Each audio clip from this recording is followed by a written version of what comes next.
Allah dan qadarmu,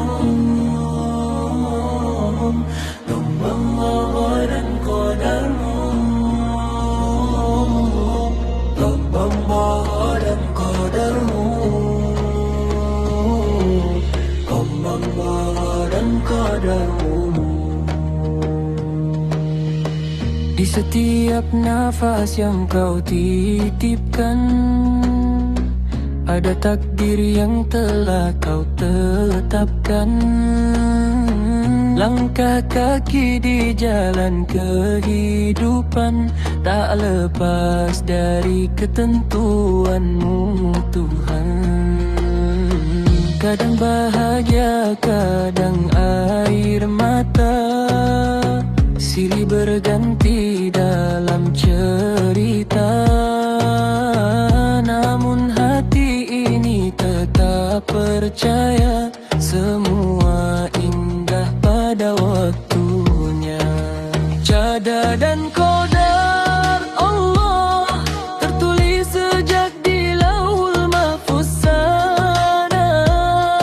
Takdir-Mu penuh hikmah, walau tak selalu mudah diterima.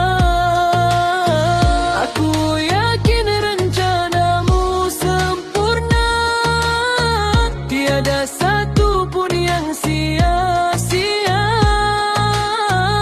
Dalam susah maupun bahagia, ku berserah padamu ya Rabbana.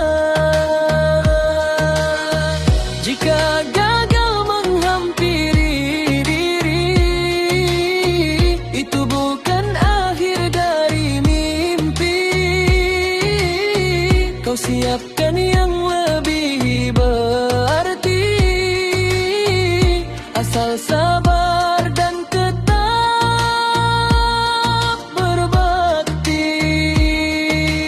Ajari hati untuk ridha atas segala yang Kau beri, karena di balik takdir-Mu tersimpan rahmat tak terperi.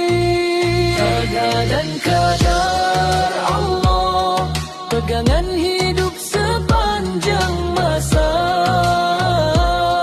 Dengan imanku melangkah